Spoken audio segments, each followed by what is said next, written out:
Very warm good evening to everyone to today's Janavardhani webinar series. Today, for the speaker for the day, we have Reena Bangeri, ma'am, Certified Data Protection Officer by PECB, and even a member of FDPPI. She's a senior leader, having spent bulk of her experience in IT global service, worked for Wipro and ITC Agribusiness division in areas of IT delivery and quality management. She has played technical roles in customer facing capacity in US and Canada. Currently, she is based out of Bangalore. She got interest in data privacy while EU was drafting GDPR and pursued a certification from PECB. Rina is now working with mid-tier IT company in DPO office as senior leader responsible for data protection and related compliances. We welcome you, ma'am, today for Janavardhani webinar series. Thank you for being there and sharing the knowledge. The stage is over to you, ma'am. Yeah, thank you, Sanyogita. And thank you, FDPPI, for giving me an opportunity to present about privacy by design. This has been a very passionate topic for me. I have also earlier written a paper, kind of a very brief write up on privacy by design, and the perspective where we talk about IT systems and how this has to be taken up for implementation. So this is another topic which I have taken up for FDPPI now. I will be taking you through some of these slides. I would like to make it as interactive. There are some placeholders for doing a discussion on certain points. I've also covered two case studies here. Okay, so here we are. You're able to see my screen, right, Ramesh? Everyone? Yes, Yeah, ma'am. yeah, Yeah. yeah. Okay. So, see, while I prepared these slides, I think over the last weekend, I just looked through some of these sources of information. One is a very important one, which is the FDPPI course material, where I think a lot of deliberation has gone into the module A recently. Other than that, I think there is a lot of material which is available on the FDPPI website as well. I have scanned through a lot of industry white papers in this area, looked at various links in the Microsoft Azure and the AWS websites, because cloud services is very prominent now in the industry, where privacy by design looks to be very important from implementation perspective. So I have given case studies around this. Yeah. Now, look, if you look at privacy by design, this is a very humming word, right? Privacy by design, privacy by default. If you look at typical IT services, where you do DevOps, security has been embedded recently over the last couple of years. You have the nomenclature of DevSecOps. Then security by design is a very important topic which overlaps with cybersecurity in a big way. There are a lot of discussions around zero trust security and this topic of malware and phishing, which is very prominent. These are all buzzwords which are actually humming with privacy by design. So we'll talk about some of these in our next couple of slides. Now, if you look at the evolution, right? If you see PVD, or the privacy by design as a concept, has been existing from the early 90s, and it has been adopted recently by a lot of regulators around the globe. Wherever there is a legislation which is being formed for any of the countries, they are definitely looking at privacy by design to ensure that it is part of the legal requirements, right? And we have seen recently the PDPV 9 2019, where this has been called out in black and white, right? So, what is the background to this? So, if you look at, as I said, evolution, there are 7 principles by Anne Kavoikian, which I'll just briefly talk about. And these are the 7 principles which are part of the privacy by design as a concept in most of our regulations.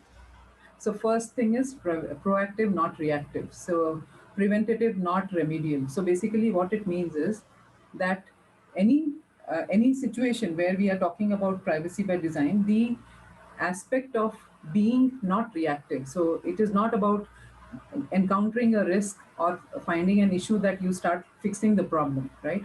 It talks about being proactive in the concept stage itself.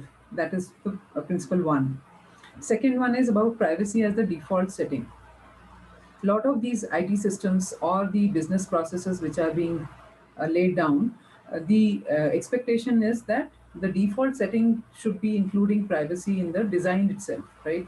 So how do you include it in the default setting? So when you have to embed privacy, it talks about including aspects of, how to take consent, what are those aspects of consideration for capturing of data, which are the bare minimal data elements which cover the privacy aspects, bring them into your business process early in the process life cycle.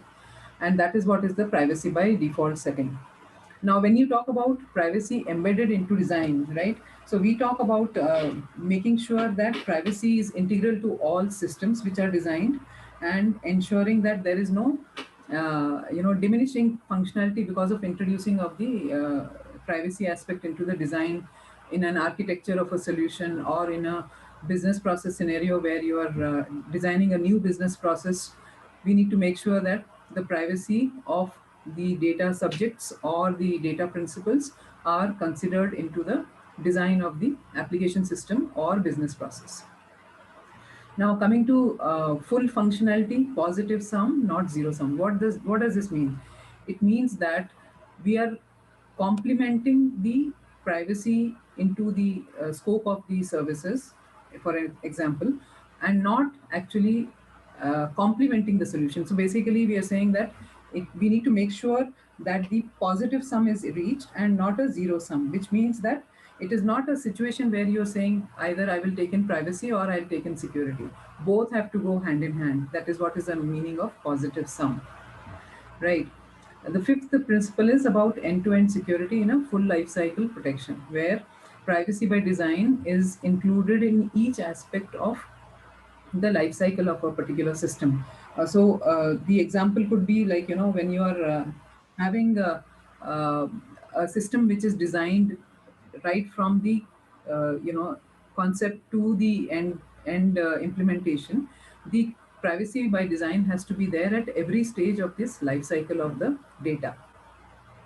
Now, talking about visibility and transparency, this is a very basic concept which talks about how are we ensuring that there is transparency and visibility provided to the data subjects while their data is being processed. So it covers aspects of consent. How do you actually do, the verification of the data which you are capturing? What is the transparency which you're building in your design, where the data principal is getting comfortable about the visibility of the data which they are sharing and the company is actually processing. And the last one is the respect for user privacy. So this is overall the number of measures which you are taking to include privacy into your scope of services or the design of the systems.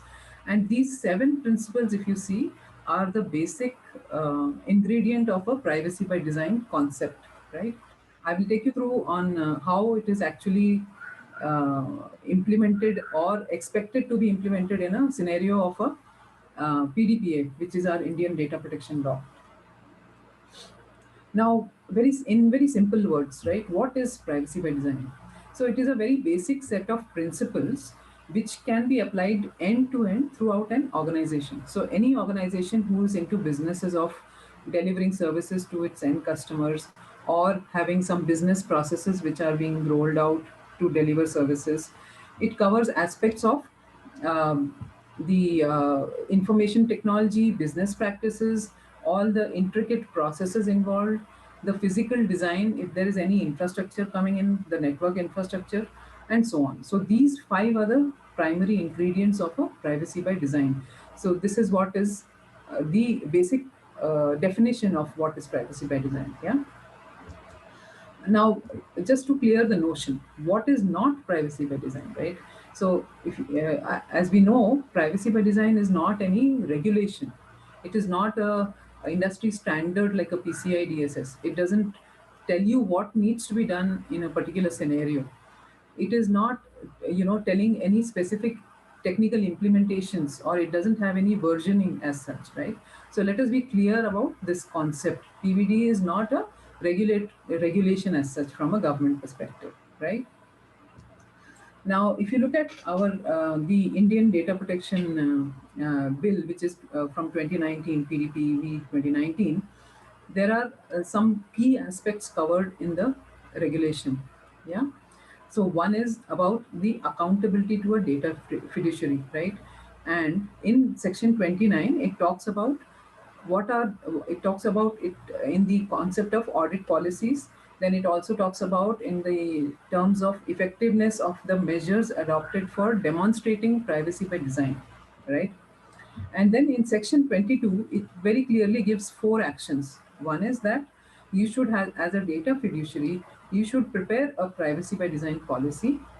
The second one it expects is that you should submit it to the authority for certification, and then the authority will certify the privacy by design policy. And then fourth one is that the data privacy policy, which is the privacy by design policy, which is certified by the authority, needs to be published on the website of the data fiduciary. So this is the call out in our regulation. Yeah. Now coming to just a little more detail, right? When I spoke about the section 22 and 29, it talks about first thing, the systems designed to avoid harm to data principles. So the whole, if you look at the regulation also, the regulation has been drafted around the protection of the rights of a data principal, and then what are the obligations of a data fiduciary. So it all revolves around this. Now, if you look at the privacy by design expectation in regards to system design to avoid harm to the data principal, so that's the approach which has been taken, which means that we should be doing a DPIA, we should do a harm audit, we should have a strategy for assessing the risks, reduction of the risks by treating or mitigating plans, right? And how we are going to design systems to demonstrate that there is uh, treatment of those risks which are in relation to the harm to the data principal. So that is the broad coverage of systems design, right?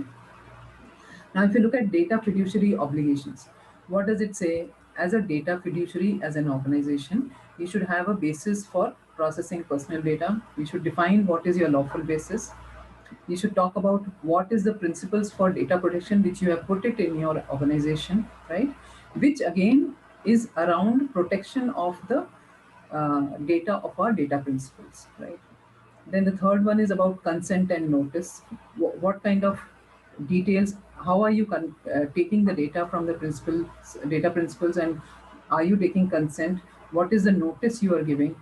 What is the number of in the languages of the way it is presented? The notice, is it available to the data principal? Then how are you providing for handling of the data principal's rights, right? And then how are you complying to the obligations of transparency and accountability? There are a lot of other things in terms of data fiduciary obligations. I'm calling out only the considerations from a PVD perspective, right? Now, if you look at the third point, which is technology used for processing personal data. So this topic is about completely what kind of IT systems you are going to design. What is your process mapping? What are your records of processing? What is the identification of the hardware, software? What kind of processes are being put in place for processing the personal data? How the people who are accessing the personal data of the data principals, what kind of training they would have gone through to ensure that they are protecting the privacy of the data principal, right? And then how will you cover the life cycle of the personal data in terms of right from data collection to data disposal? What kind of security safeguards you would have put in into your processing of the personal data? Now, when you talk about security safeguards, so it calls out, methods which have to be identified for processing the personal data in terms of de-identification or encryption of the personal data which you're going to put in terms of the practices. Then what are the steps which you would be putting in place to ensuring integrity of the personal data? What will be those CIA measures which will be implemented from a security perspective? How will you prevent misuse of access of data? What will be your data disposal process? and so on. So these are part of the security safeguards, right?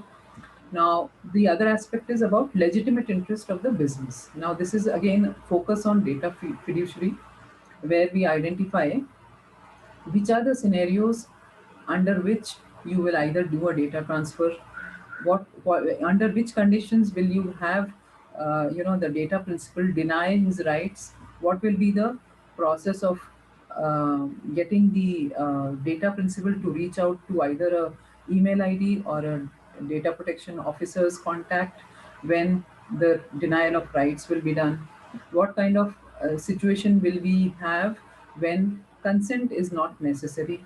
Those are all the aspects which will be covered under the legitimate interest of the business. Now, the other topic is about privacy protection through the life cycle of data. As I earlier explained, we need to make sure that wherever data is traversing through the system or through a life cycle of the data, like it progresses from data collection to processing to data deletion, what kind of privacy mechanisms would be implemented at these three stages, right? And you must be also aware of the three stages of data in use, data in transit, and data at rest, right? Those three stages, what are your security measures which you will implement? Then the last one is about processing of personal data in a transparent manner. Basically, talking about the good faith disclosure. What are those records of processing which you will records of processing which you will manage or document, that include what is the purpose of collecting of data, under which circumstances are you actually processing the data, what is the how are you protecting the rights of the data principal while you put the records of processing in place. And then it also talks about the cross border transfers and the data trust score and so on. That is what is called out in the regulation. Any questions? Okay. So now this, what I have also done is just look through some other regulations across the globe, and how are they referring the privacy by design as a concept in those regulations. So, for example, if you know, the GDPR Article 25 itself talks about privacy by design and by default, and it also calls out that there have to be appropriate technical and organization measures implemented by the data controller, right, in order to protect the privacy of the data subjects. That is how it is referred. However, it does not call out or articulate what kind of example measures can be implemented in a particular scenario. Whereas if you look at our PDPA from India, it does mention about the anonymization or de-identification of personal data, right? Similarly, I think in the Singapore PDPA and the CPRA of California, there is a very brief mention of the privacy by design as a concept. Hmm. Now, if you look at the Brazil law, LGPD, there it is clearly articulating that there has to be a guarantee of privacy and data protection rights in context of the data subjects. So basically, they are saying that we should adopt some design of services, products, and business models that demonstrate practice of guaranteeing privacy to the data principles or the data subjects. So that is what is clearly articulated. Then it also talks about the concept to execution.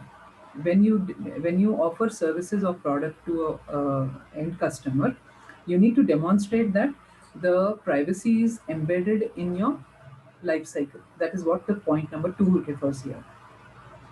Then the third point, it talks about privacy controls popularly accessible through dashboards in online platforms should by default be the most protected. And then it also says it is up to the data subjects to make them flexible as they wish, right? So this is what is called out in the Brazilian law, right? And I think it is reasonably covering the importance of privacy by design as a concept in that regulation. Hmm. Now, I am covering two use cases. Then I think we can have it more interactive towards the end. I'll just quickly take you through the first use case, which is about a fabrics showroom in a mall. and it has a loyalty program which we are talking about, right? So the first use case is about modern fabrics, and it has a showroom in a prominent mall in Bangalore. It manufactures and sells all kinds of clothes for men, women, and children through the showrooms in many malls across India, right? Then it manages a loyalty program where all purchases, both in the showroom and online orders, are tracked, and then cashbacks are provided to the customers. This cashback is provided through Google Pay or Phone Pay as a part of the direct benefit transfer scheme. Okay, so this is the use case I have taken. Now, what approach will you take? So, what we will do first is, in order for us to take the feed from the security CCTV cameras, which are located in the mall, we are saying that we will run a face recognition program, match it with the database which we have in our loyalty customers pictures which we have in our database. Then we will, wherever it is matching, we will call out the names of such customers through the public address system, and then ask and provide the reward in terms of asking them to claim their ID. They'll show their proof, and then they will claim the award, right? Now, the technology to be provided is a third party UK based processing engine, which is uh, hosted on the Amazon Google Azure cloud in London. Okay, this is what is the case study about. What you will do, our approach in a particular situation like this would be first to identify what are the risks involved, right? And one of the ways to do that is to conduct a DPIA, which is a protection impact assessment. Now, I have just called out very high level which are the areas we will look for this. So, first thing we'll have to do is, because we're talking about privacy by design, we will look at what kind of policy documentation we need to do, right? And in this case, the requirements would be to find out what are the existing policies of modern fabrics and understand in which business scenarios will this use case fit in, and identify what will you do in terms of the implementation aspects. So basically identify the documentation of PBD, submit it to the authority, and then seek their review and certification, and then publish it on the website. So this will be the action one. The second action would be identify which data elements are being collected and stored, right? Which are the additional data elements which are actually required for us to deliver this service through the approach which we just discussed in the previous slide, right? So example could be like, these customer name, date of birth, and so on, and a loyalty card number. Then, in terms of the requirements, what will we do? Since these data elements are coming into our system, we will identify how we will implement the technical and security measures to protect the data in these three stages, right? Data in use, transit, and rest. Then we will look at what implementation aspects we will consider. We will look at whether the modern fabrics organization, does it have a ISO 27K certification or any equivalent cybersecurity measures which they have put in. Is there any certification as such? We will assess whether there are access restrictions implemented properly, unauthorized access is taken care of, right? What are the, is there a two-factor authentication which is being implemented? Then is the data handling by the staff of modern fabrics, are they trained enough on how personal data and sensitive personal data should be handled? Then there could be a lot of aspects of encryption which we need to look at. There are various protocols which can be implemented in these three stages of the data. Then we'll have to look at the whole data center setup, whether there is a backup and archival process, whether they have BCP and DR plans, and a host of other things in this point too, right? Point three, I have talked about business process requirements for considering the privacy requirements, right? So from a business process perspective, is there any change in the business process that needs to be implemented? So basically, what are those privacy controls which need to be implemented so that the data principles, um, privacy aspects are addressed, right? What changes will you do in your business process? Either, for example, could be two-factor authentication which needs to be implemented, or say for example any email security controls which need to be put in, and so on. Then there can be also, because we are doing a lot of these privacy aspects covered through the data principles data, the log of the data needs to be maintained, right? So we will implement, if the the username and date time stamp is not being tracked, we will introduce those two fields into the design for addressing this need. And then there is a lot of other aspects. If you look at from a technical controls perspective, as I said, endpoint DLP controls can be implemented, email controls can be implemented, cloud security aspects that will be like, because the data center is being managed by a third party in the UK, we will have to ensure that we assess the third party's security posture and get them to implement relevant controls from a cloud security perspective. And of course, you will have a vendor DPA which will be signed between modern fabrics and the cloud service provider. This is the very high level approach on how privacy by design will be implemented in a solution like the case study which I just talked about. Mhm.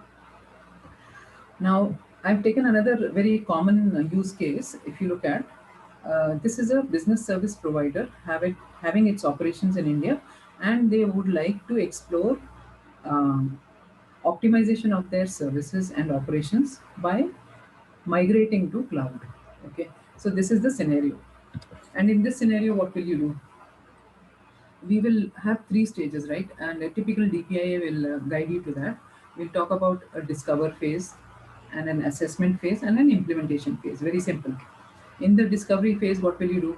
You will review the architecture, the current landscape of what are the applications, what is the inventory of databases which you have, which are the data elements which are of personal data category, how many what are those type of data subjects whose data is being coming into the business scenario of this particular business service provider, right?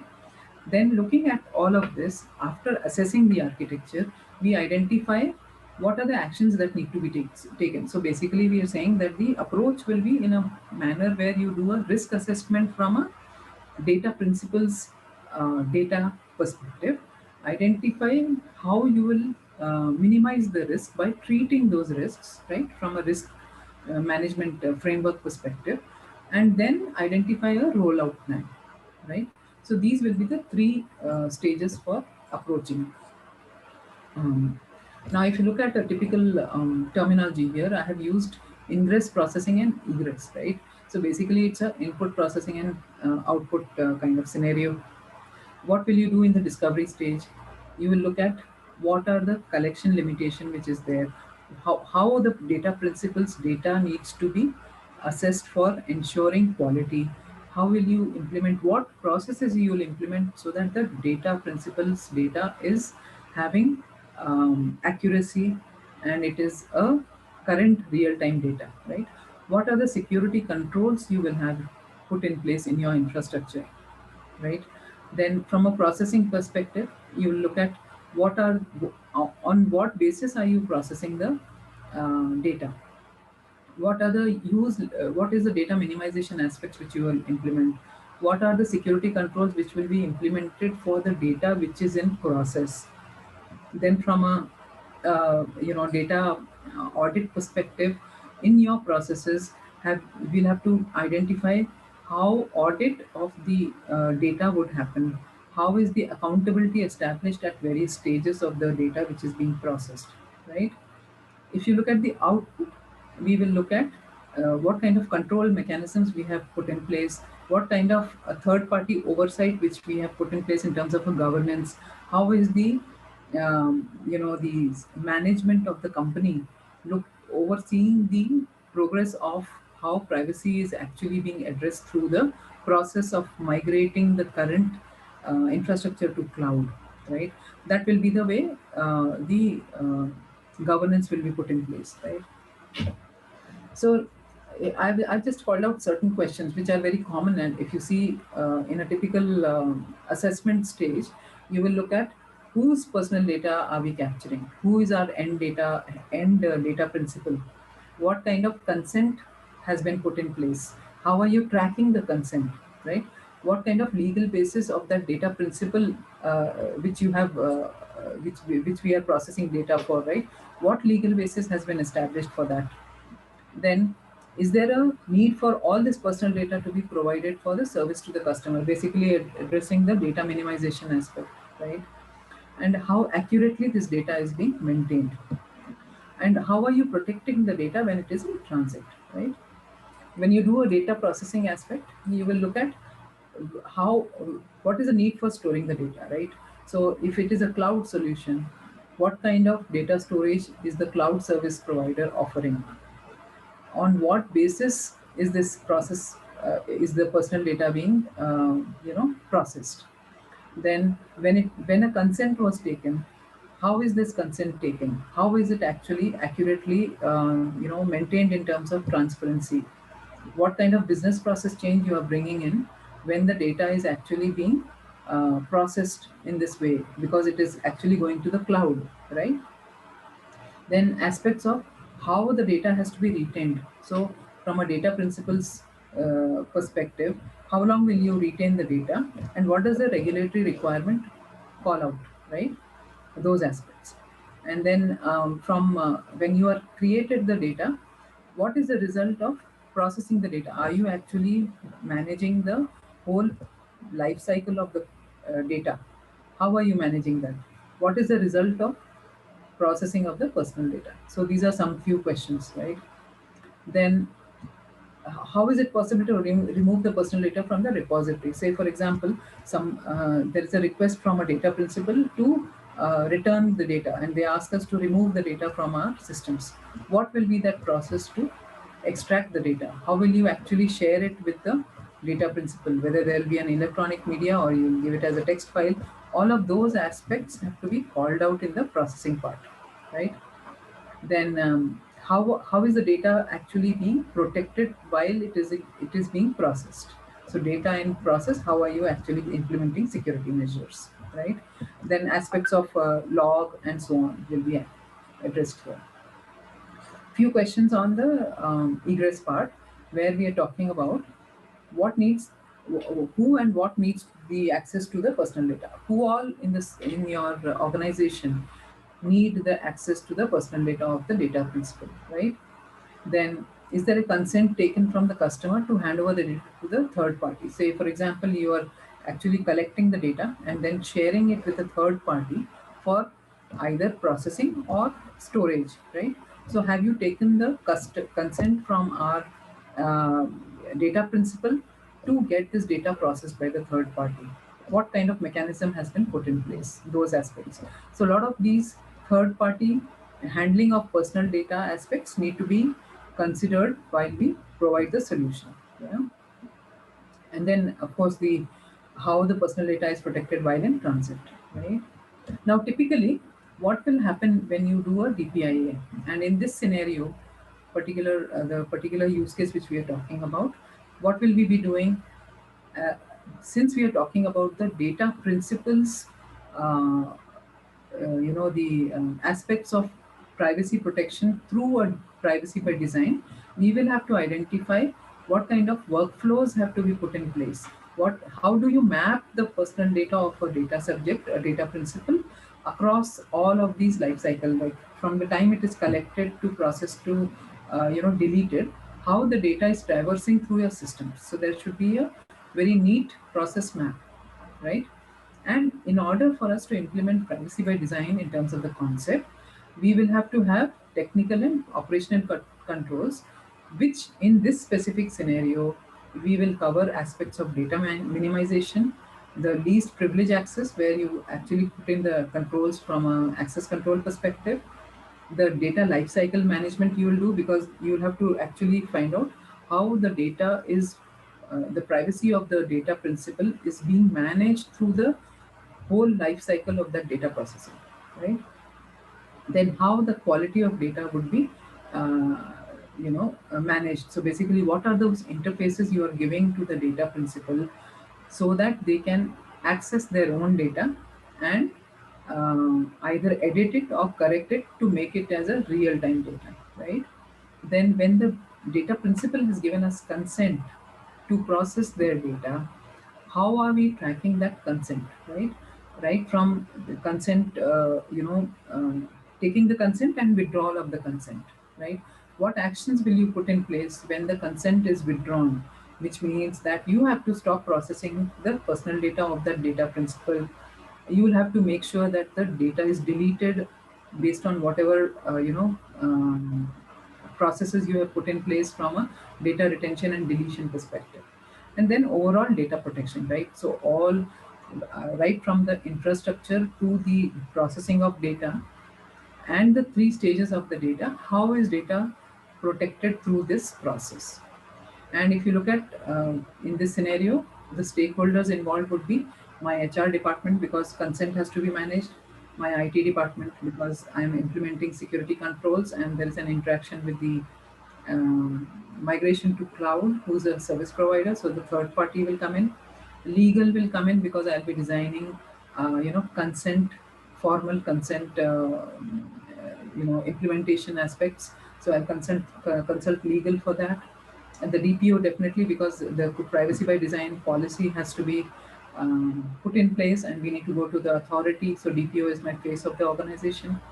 Finance because there could be certain aspects of personal data where finance also has as a department has access to it. How will finance implement their processes, right? And of course the management, where governance will be put in place for periodic review of this uh, process of migrating the current data or the infrastructure services from on-prem to a cloud situation, right? This is what I have called out. I'm just trying to depict here in a because I have talked about cloud services. I'm representing this saying that the customer's responsibility. Who is a customer? I am migrating my data from my organization. I am the customer. The data principles, personal data is what I'm trying to move to the cloud. So aspects of identity and access management, the platform level security, the application level security, all of that will be in my responsibility, right? Similarly, in whatever infrastructure I have locally at on-prem, those operating systems, network, firewall configurations, all of that will be my responsibility, right?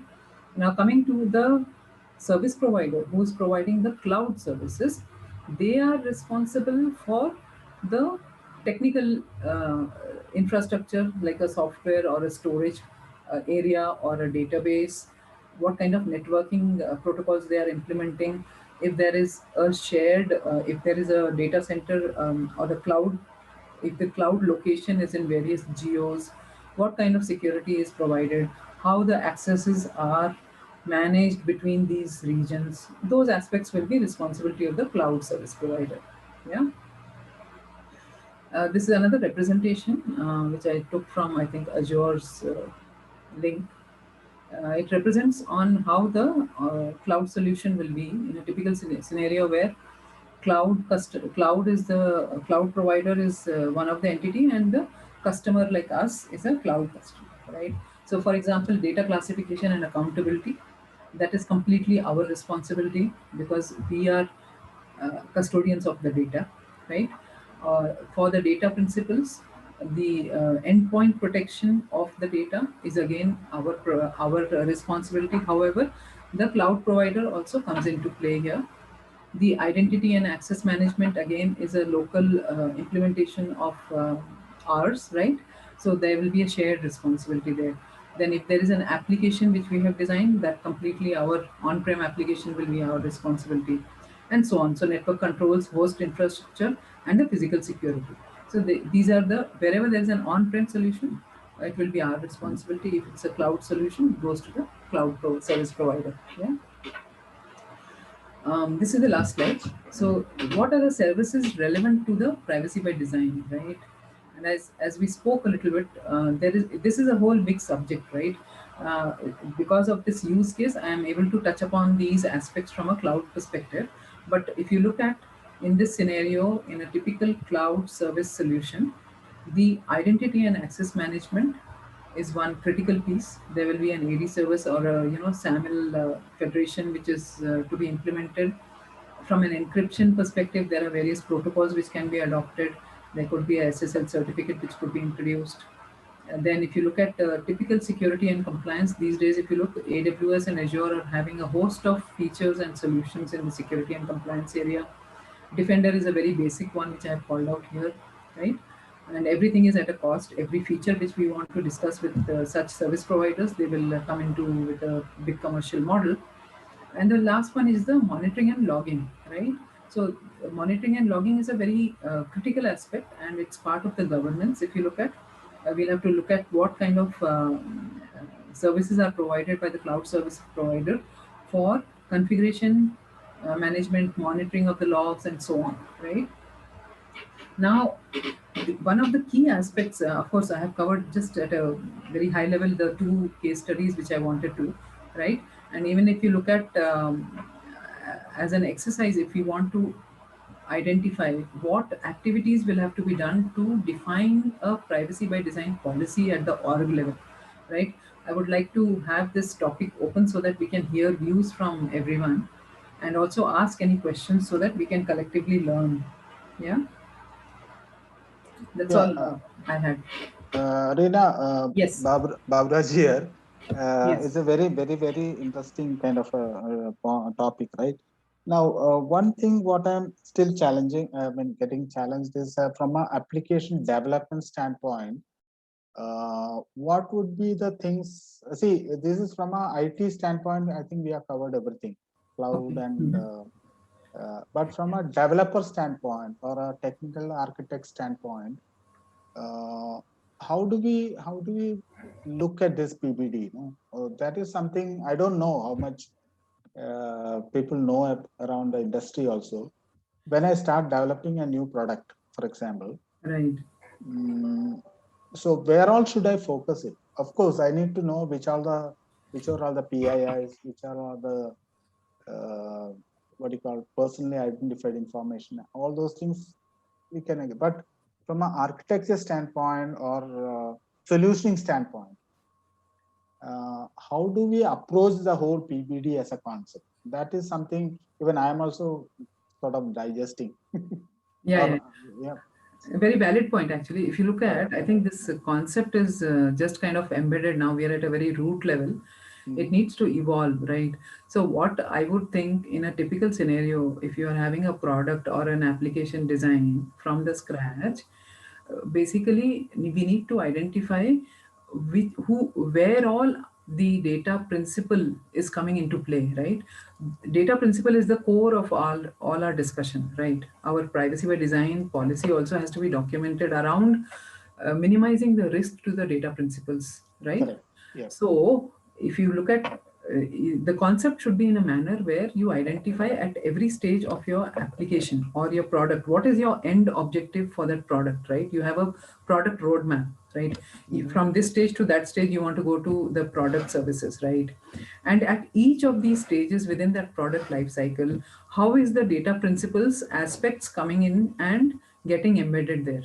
That is the roadmap we need to plan, and at each stage we will have to identify what are the risks from a privacy perspective that need to be considered. And if you look at those questions which we are looking at, right, Correct. personal data, basically revolving the whole discussion or the thought process around risks to the data principle, Correct. Correct. Correct. right? And if there is no data principle involved and if there is no personal data you're talking about, there is no point in discussing about the privacy by design policy implementation in that scenario. So if Mhm. there is a data subject coming into play and their personal data is being processed through your product services, then is when this comes into play. Yeah, see, I'll tell you openly also, and in the forum, I don't think we need to Yeah. hide that also. We are in the process of developing a learning app, Learning. wherein we Okay. have a set of question banks, that we got a registration process workflow, and we also have sort of AI capabilities and proctoring. That is the overall essence of the product. Okay. So in that case, definitely this PBD also will, I mean, will have a major play. That's what my understanding is. So No, that but kind of scenario, yep, no, I'm trying to understand if it's a learning app, yep. what personal data are you capturing from the data principle, right? Is it Yeah, just huh? Yeah, it is a name of the person, name of the student, his email ID, his signature, his photo. All these things will come into play. Right. Correct? And also during taking exam, there's a proctoring module also. In proctoring module, we'll also track what all actions he perform in front of the screen, and there's a person who is watching on the behind the screens, and he'll give alerts to this person. So these kind of things are happening. This is a typical learning app, basically. Yeah. So there, as a product, that's what I'm looking for. Do we need to have a PPD that covers the product, or is it an organization level PPD will help in covering this product also? No, see, I mean, others can also contribute. Yeah, go ahead. Reena, just Ramesh here. Babu, just wanted to add further to what Reena said. Okay. Correct. Quite interestingly, this probably last week I was talking to an organization on 27701 PIMS, yeah, and GDPR.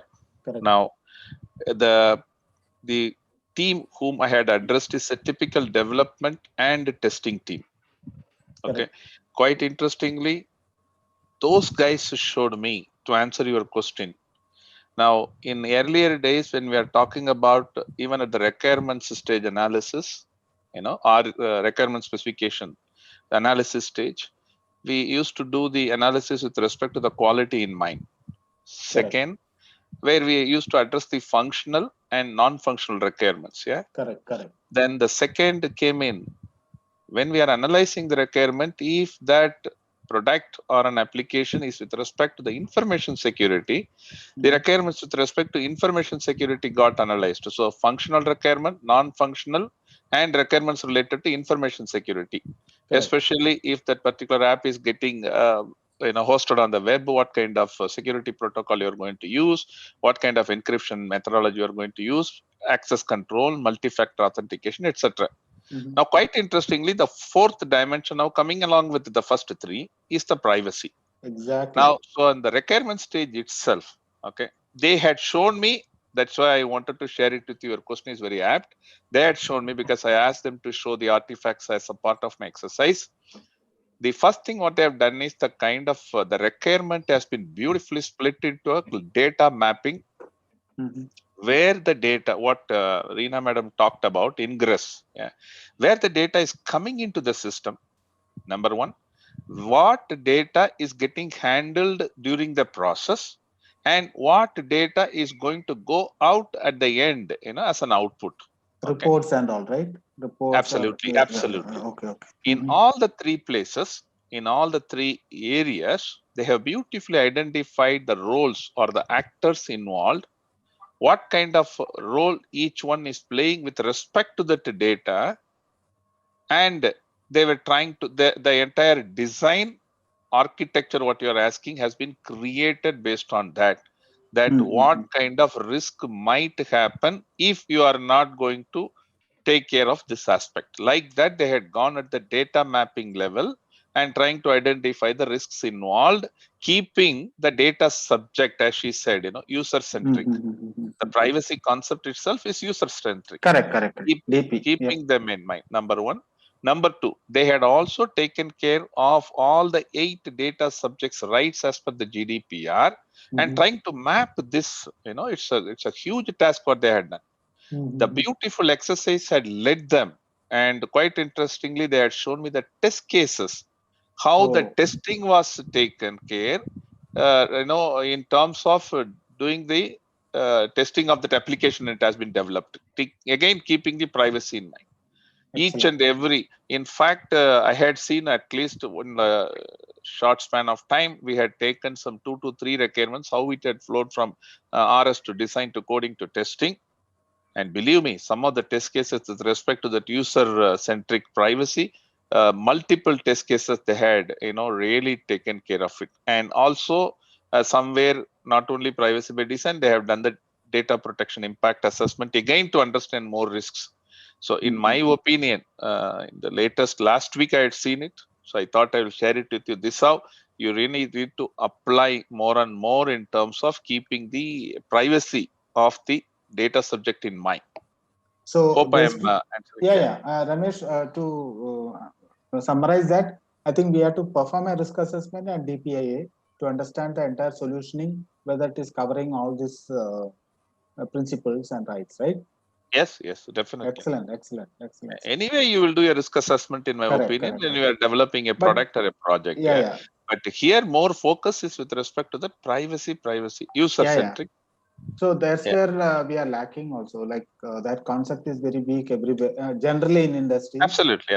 You know that, right? Absolutely. So to educate the team also is a bit tough task. That's what I'm quite, believe me, I was quite impressed with this case study, what they showed me during my discussion last week. And it is for a customer from Norway. And the organization is from Sri Lanka, where they're developing a product for the Norwegian customer. Obviously, as you and me know, GDPR is fully involved. Correct. And the kind of where they had gone in, all the 8 data subject rights and mapped that data, what kind of data, and it's a beautiful process. Excellent. That's how I think we need to really do that way. Thanks, sir. Thanks very much. Also to add, I think Ramesh, that good example which you showed, but then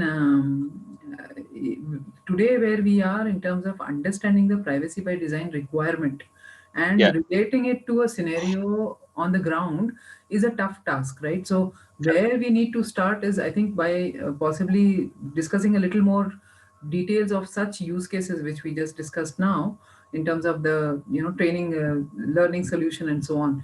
Like that, if we identify certain use cases and then we try to come into certain smaller groups and devise what is the applicability of privacy by design as a concept and which all areas will it touch, right? And then how the privacy by design first as a policy is required, again, to identify whether in a given scenario of a data fiduciary, is the policy really required based on the size of the organization, right? It's a significant data fiduciary or a data fiduciary. I mean, I'm saying that we need to have a follow-up discussion to get everybody to participate and contribute to enrich this concept of privacy by design. I think I am also trying to take a very high-level view of what I have understood from the regulation and my own experience, but then I think it requires a little more deep diving, right? Yes, Reena. Yes, absolutely, Reena. Absolutely. Yeah, just to add to what Reena Madam has just added to this. See, from a PDPA perspective, we need to have a document to be submitted and approved by DPA, a PBD document, right? Yeah. Now, in that particular document, will all these things covers? For example, if I'm developing a learning app, should it come as a section in the PBD document, what I submit to DPA, or I don't know. See, that's where also I think I'm in a process of developing a PVD for my company. Yeah. But will everything cover? Because we've got around 50 different verticals, right? So what level of details that should go into PBD as a policy into? No, so basically identifying a layout of your processes, current business processes, right? Where all you are having the personal data coming into from a data principles perspective. Then what are the kind of risks which you have identified and how you are treating them? So which processes are impacted to implement privacy by design as a concept? My understanding of this presenting the the policy to the authority would be ensuring that you have end-to-end coverage of your business scenario where data principles are involved, whether it's a learning app or it is some other interaction with the end user or wherever, or if there is an internal set of data principles for which we are actually giving services.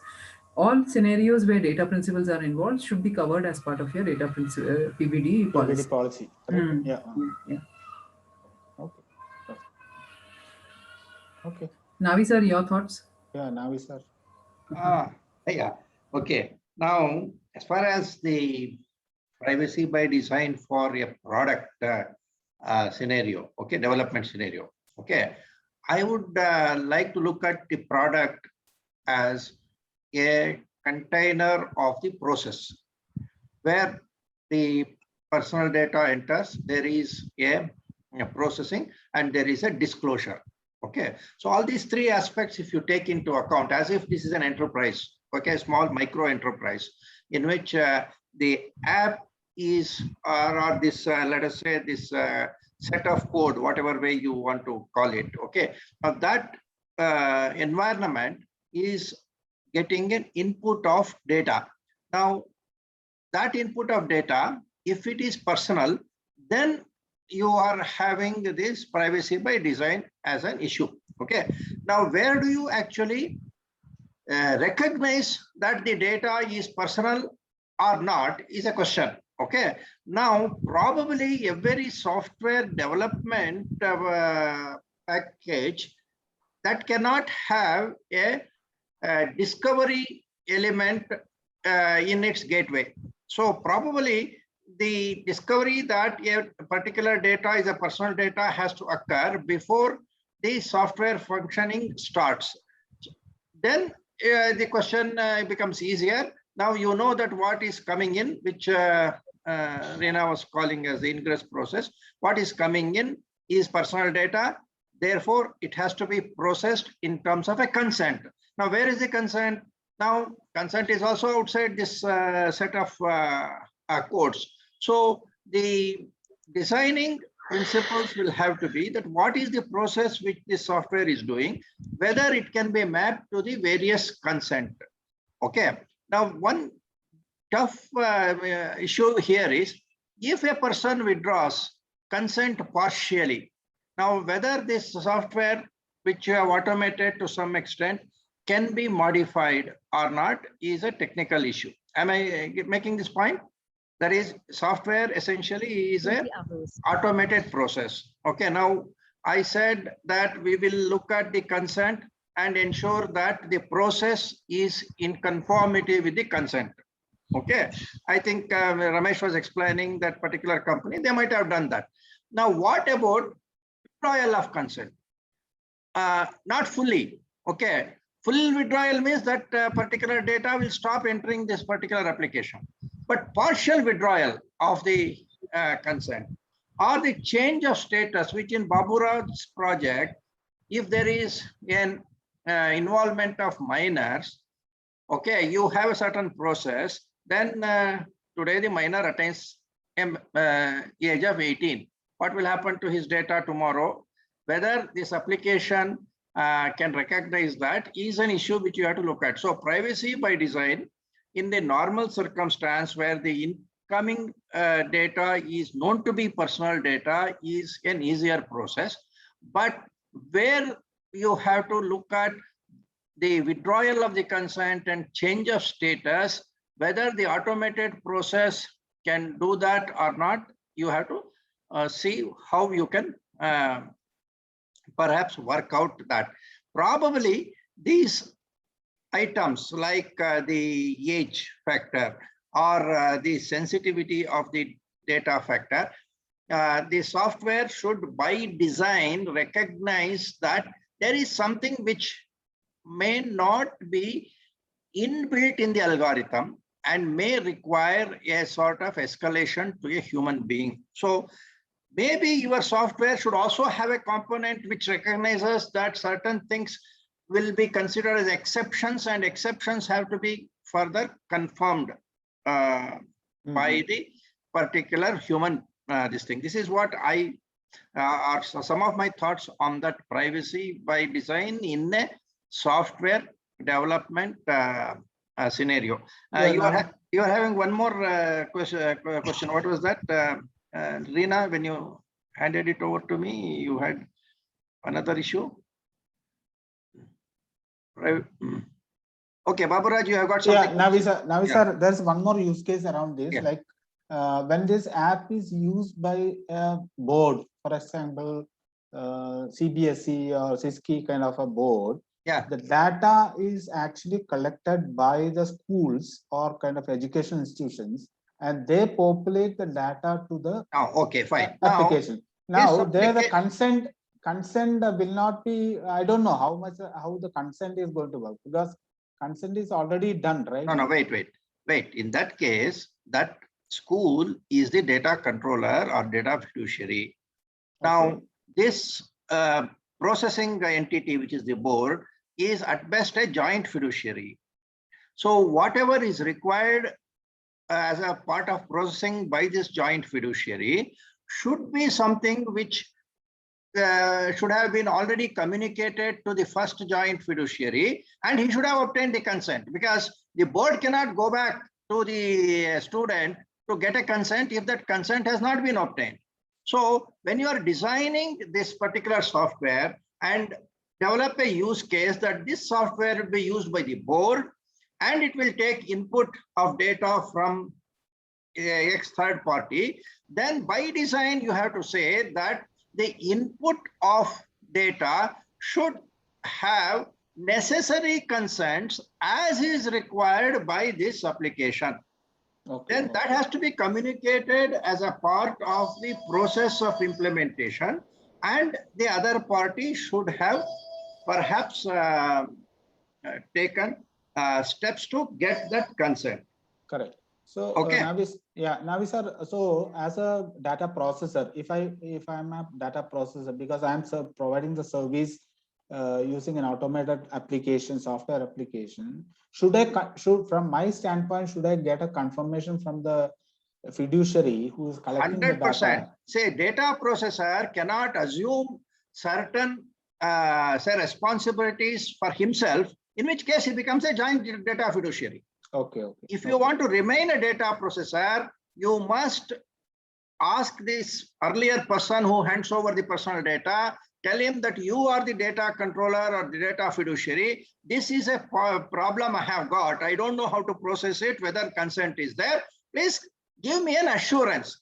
Mm-hmm. So when you exchange your contract, even before you enter into a contract, you should have clarified that the process which will happen in Babu Ram's place is so much.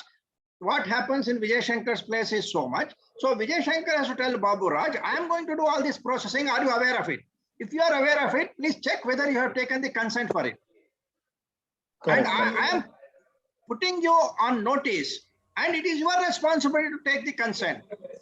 If I don't do that, I cannot assume that Babu Raj would have taken the consent and perhaps do something with my process. And I also think that my process is so confidential that I cannot tell Babu Raj what I am doing. For example, you talk of this monitoring of the examination. No? Correct. Proctoring. Proctoring. Yeah. Now, proctoring is a very complicated issue because your video perhaps is looking at the surroundings, and maybe you are actually having an kind of a profiling of the person's, how he moves his eyes, what hand gestures he does, and other things, and come to an automated decision which may end up in failing the student.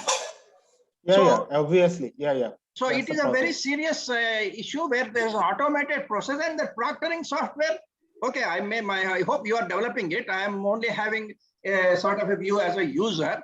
I don't know how effective is the proctoring software. What are the fault tolerance measures there that you would not come to a wrong decision?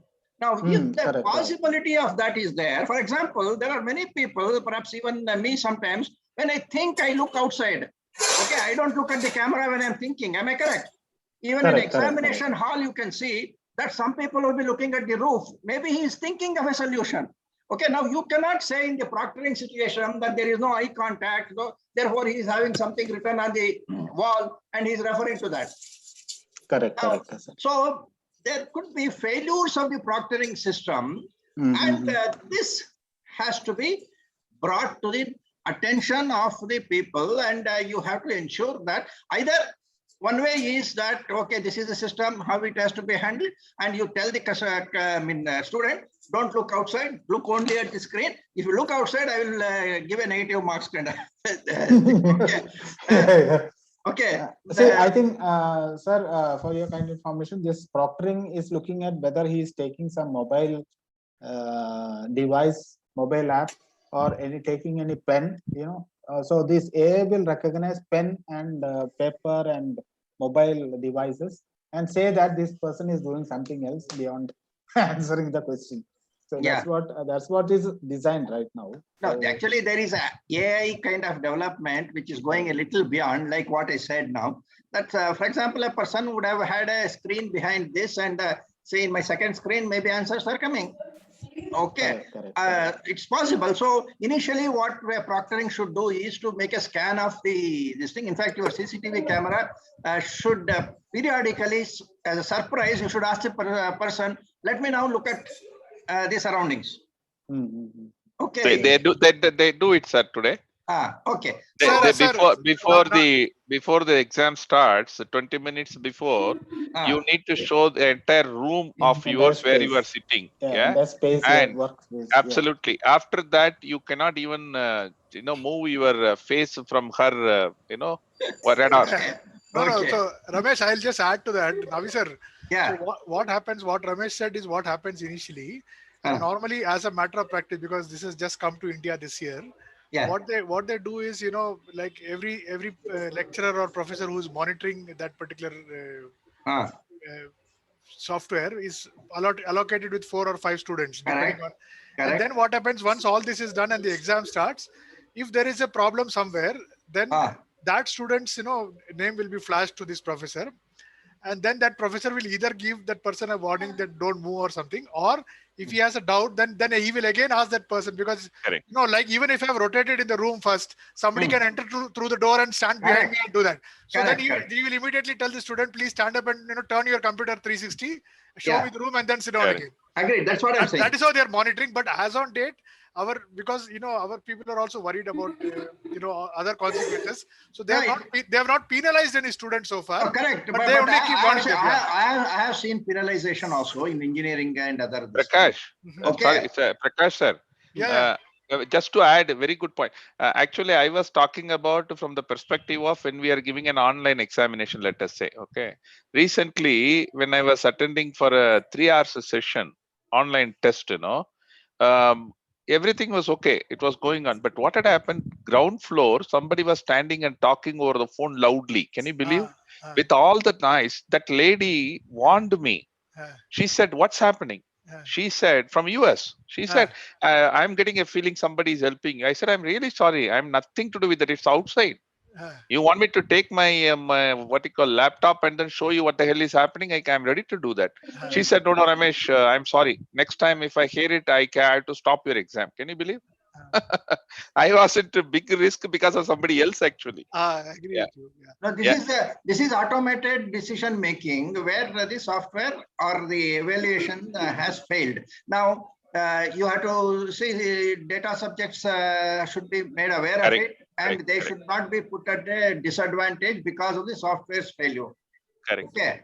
Now how you do it, I don't know. It is a tough this thing. It is a question of escalation. But I have seen in the case of engineering students where the difference between the organization and the student is so huge. It is not like a professional environment. If the teacher says, "I will fail you," you have failed. Okay, you don't have any ways of making an appeal or something like that. So that has to be taken into account. Okay, I still missed one point which I forgot, which Reena actually raised. I don't know, which was the last point which we were discussing. I took up this software and then I missed that. Okay. Yeah. Ramesh, you don't remember what she asked? The last question which you answered perhaps and then passed it on to me? I think you had addressed it, yeah, if I'm right. Okay. Okay. Just one question. I will answer that. No, that is, what should be done when you are putting it in the policy document? That is an Indian special issue. Okay. Privacy by design and the policy. Okay. Now, what are all the things you have to put in the privacy by design policy? Now, if this process, what you are talking of, this learning, software, now you will have to look at it as one consolidated process and give one paragraph, which may be 2 pages, 1 pages, or whatever is that in the PBD policy, and say, this is one process which we are using. This is where the private personal information is entering. This is the processing which we do, which may be aggregation, which may be disassociation, or say whatever else that particular process does. And then these are the disclosures. The disclosure is not necessarily to an outsider. This software discloses it to, let us say, finance department, discloses it to another department. So that is also a disclosure as far as this particular process is concerned. So your PBD policy document may have to look at this software as one process, and then try to give the broad indications of the input, processing, and the disclosure. Okay. That's my view at this point of time. Yeah, I think that is very clear, sir. Yeah, that's what I was also wanting to ask. Claire. So in the context of a typical, a typical design scenario, where the approach I'm again reiterating is that wherever we have data principles, personal data being processed, identify all business processes and products and services, and bring them into the framework of the privacy by design policy. Correct. To ensure that there is a mapping of your processes with the design which you are putting in your policy. Yeah, that should be a very clear mapping. Yes. Correct. Reena, one quick clarification on that. Like, see, if I have 10 different verticals, for example, I have learning, already I have explained. We have life sciences, we have financial services, we have sports, all these are different verticals what we have, or accounts, whatever you call it. Now, should we have different sections in PBD to explain different processes, or can we make it more generic, or no, you may have to have different sections, but obviously how you exactly do it may vary from company to company. Say if most of your these things is a process oriented system, you can bifurcate the sections on the basis of processing. Or if functional segregation has to be done, you can do it as a functional segregation. So I think there are various ways of presenting it. Yeah. Right. There are various ways of presenting it. Yeah, but then the traceability of your policy to the implementation has to be demonstrated. Yeah, that is true. Yeah. Correct. Now, at each of those sections, you have to say what is the input of personal data, what is the processing, what is the disclosure, including destruction. Okay. See, traceability won't be a problem, sir. Only issue is how much can I disclose on a public forum, right? Like PBD. PBD is going to be there on DPA website or elsewhere, right? So how much should I expose to the external world? That is the only concern I have. If you are having any trade secret or something like that, you should be able to explain it and then put it in generic terms so that you are not revealing any trade secrets. Okay. Then, of course, the DPA can ask you the question that I'm not clear about what you are doing here. Then it's a question of in-camera satisfying him if necessary. Correct. No, sir, but one other thing here, if the approach could be like you typically have a data privacy policy, which is inward facing for the organization. Then you also create a website privacy policy, right? And there is no one-to-one mapping of this because the website privacy policy is addressing the whole world. Whereas my data privacy policy is more focused to my data principles, right? So we can take a call in terms of what you want to publish on your privacy policy, on your data, on your website from a PBD perspective. From the PBD perspective, if you are having a website, you are addressing the visitors to the website. Correct. Now, what is the information you are collecting from those visitors? What processing you are doing, how you are destroying, that is all which has to be there in the website privacy policy. Correct. Now, after visiting the website, if a person clicks on a service, then that service may have a different privacy policy because that service is a request, and there you may have a policy where you ask for additional information. For example, if it's a financial this thing, you do a KYC at that stage. Now, all the KYC information is not there for website visitors. Now, if a person says, I want to use like MobiKwik service, then you are asking him permission for your SMS, your camera, you are doing a video KYC. So all that will have to come when a person opts to avail the service. And even then, there is a first process, which is KYC, and then the usage of service. So for the time KYC is done, some permissions are required. After that, those permissions are not required. So while I am doing the KYC, I will ask you permission for this, let us say, video. Now, after KYC is over, I should not have permission for the camera. But if I am using this service for, say, credit card processing and other things, the permissions for that has to be taken. So privacy policy will have to be segregated into the purpose, and for a specific purpose, give a privacy policy, get the consent, move to the next stage.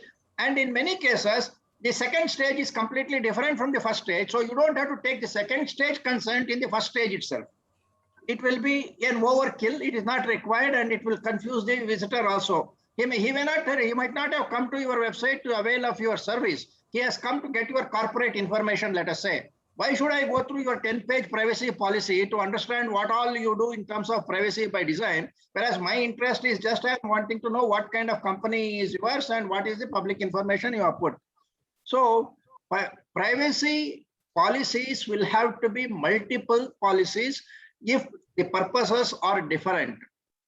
Okay, then PBD may have to mention, that PBD policy may have to mention that we have got purpose-oriented privacy policies, one for the website visitor, one for the person who downloads the white paper only. So where I will not even require the name of the person who wants to download a white paper. I only want the email address. I will remove the field on name. Okay, I don't know whether companies are comfortable when you say download white paper. The only information I want is the email address. I don't know whether it is Reena or Babu Raj who is downloading it. Is it not? That is the purpose-oriented minimization of data. Correct, correct. But today we are asking him the name. We are asking him the mobile number. You need a mobile number if you are sending an OTP for further confirmation or something like that. If you are downloading a very important this thing, or giving him a continued subscription for which you want to verify the email, something like that, then you may have to get the second and third fields. So if you specify like that, then your work will be simple and you are really perhaps achieving the privacy policy. But today what is happening, you envisage what are all the processing which happens in the company, put it all in the privacy policy and ask the person to give a consent to all those things. There is a consent fatigue because nobody has got time to go through that. Correct, correct. If I want to get your service, I may spend more time in understanding the privacy policy. But if I'm only coming to visit your this thing, for me, that is not relevant. So I feel annoyed that you are giving a privacy policy which is not precise. Okay, so if I am calculating the DTS for that particular privacy policy, I may say that it is not precise. It gives more information than required. You may say I have given everything there, but I may say, no, that is not the way you should do it. So the DTS score for a privacy policy which contains 100 points where only 2 points were sufficient will have to be very low. Are you getting my point? Yeah. Clear, sir. Yeah. Okay. Yeah. So one question on this privacy by design policy approval by the DPA. Is it a one-time approval or will it be whenever a major change is there, you may have to submit supplementary things to the DPA. No, but there can be situations where, let us say, change may be warranted, but I have not made any change. Say, for example, say work from home in light of COVID and something, drastic change happened. That's a drastic change. I'm not making any change. No. Where are you not making a change? Your processing system itself has undergone a change, no?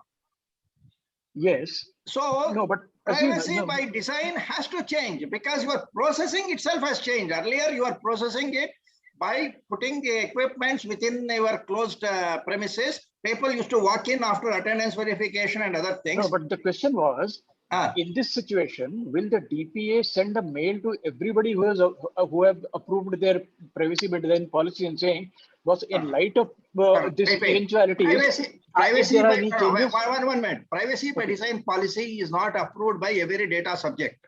It is approved by the organization called DPA. So if your company was not having work from home until yesterday, and tomorrow you are going to have work from home, then there is a change which you have to report to the DPA. Correct. Okay. Exactly. Now, so that is what my question was, because it appears, maybe I've not read it all that deeply, it appeared that it's a one-time approval of the privacy by design policy. And once the DPA has granted approval, until and unless he asks me, I can kind of hide and say that, okay, it is already approved and display on my website that it is approved. Middle of the year, if you have made a drastic change, end of the year, the data auditor makes a mention that as of today, whatever process the company is having is not there in the PBD, which has been filed with the DPA. It becomes a non-compliance. That is where the annual audits will help. Correct. But not everybody may be subject, maybe meeting that, crossing that threshold where an annual audit may be required, right? Maybe significant data. Significant data fiduciaries.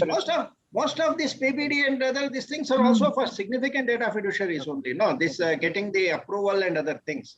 So, Brian, sir. And second question was one more round. Okay, the DPA has approved the policy. How about the effective implementation of that policy on the ground? That is your responsibility, and the data auditor is going to remark on that. Correct. Yeah. Say, that is the implementation of our 50 implementation specifications in the PDPSI. Policy is one. The rest of the 49 is how to implement the policy, no? So, if you have not implemented, your DTS score will be 000 on all the 49 systems. Okay. It cannot happen. So, implementation is the responsibility of the organization, which of course the data auditor is supposed to check. And when the annual data audit report goes back to the DPA, then if there is a discrepancy or something like that, he may want to take a re-audit, or he may send an inspector to you. That provision is there. The inspector may make his own assessment. And is there a likelihood that supposing, let's say, a company suffers, like MobiKwik suffered the data breach, okay, and the investigation is going on, at that point of time, whosoever had done the audit and given a clean chit as far as the implementation of the privacy by design policy is concerned, today, like financial statement auditors are under soup. If let's say there is a financial statement fraud and he could lose his license or even arrested or whatever, can such consequences apply to somebody who done this audit? It is possible. We don't know. Say, Satyam Computers auditors had this problem, and recently somebody else also, PwC people had problem, is it not? So that is where the auditors were grossly negligent, perhaps bordering on the connivance with the management. It is not just a professional negligence. Professional negligence is there in hundreds of other cases. In those cases, of course, all the auditors will not be put to jail or say barred from that. Okay. But if the inspector or the DPA authority feels that there is recklessness or a possible connivance, then they may go into that extreme situations where they may bar that individual auditors, suspend them, bar them permanently, or whatever way. These are all things we have to see in future how it develops. But good faith and honesty is part of the auditor's responsibilities. If a person does not have that, he doesn't deserve to be an auditor. This also applies to the DPO. See, that is where I am telling that the DPO has a responsibility to an outside agency called the DPA, though he is getting the salary from the organization. Suppose as a DPO, I have got some observations against my company. Now, I am questioning your professional integrity, and I say, should you not report it to the DPA? This is what company secretaries and statutory auditors often face, and that kind of situation is now coming to the DPOs also. Oh, okay. Okay, how you do it and how diplomatically you handle it, what will happen if the company actually rebounds on you and dismisses you or something like that. Whether you can take it up with the DPA in GDPR and other things, there is some kind of a protection. Indian PDPA has not so far in the Act has not spoken about protection to the DPO, but maybe in the courts and practice or in detailed guidelines, they may say that my own suggestion in the FDPPA's name to the JPC is that a DPO should be registered with the DPA, and any changes in the DPO should be informed to the DPA. Like statutory auditors when they are changed. The SEBI may take notice of that, is it not? You cannot arbitrarily change statutory auditors. See, when a statutory auditor points out a fraud, you suddenly remove him and put another statutory auditor. That is the time for questioning the management. Yeah, in fact, recently there was a directive that suddenly all statutory auditors started resigning. Yeah. And most of them mentioned the reason is personal. Yeah. There's a specific observation from SEBI, I think, that you simply can't get away that I'm resigning saying on the grounds of personal. You have to provide the details and under which you resign. Okay. So similarly, DPA may say that outgoing DPO has to file one report. Okay, whatever way you can call that as a report. Okay, you give a good clean sheet to the company, or you do whatever you want. And if that is why I say, if the DPO turns rogue, then the company is finished. Okay, that is also there. Okay, if the DPO becomes a tough person and then says something against the company, okay, then we are having a completely different scenario where the companies may have to face an unfair, action from such DPOs. Okay, so both sides. Now that is where some kind of an adjudication, mediation, something like that has to be done, because it is neither in the interest of, it happens now in mouthshut.com. No, you send out a particular person in adverse circumstances, he goes out and writes adversely about your company in mouthshut.com. Okay, it spoils your reputation. Same thing can happen in the case of data DPOs. If they give a complaint to even anonymous complaint to the DPA and cause an inspection to take place, then you are finished. Yes.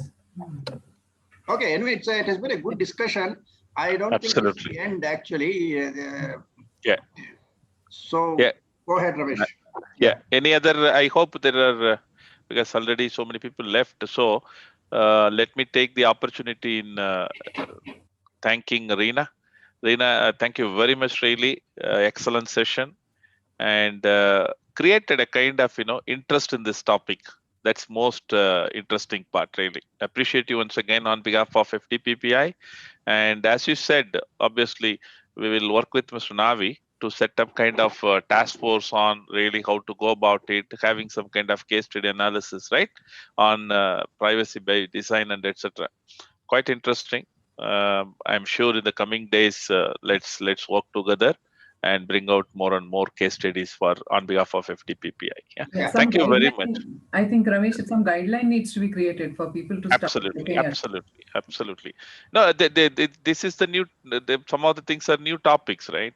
And as Babu Raj correctly mentioned, okay, even people in the process also going through, it's evolving.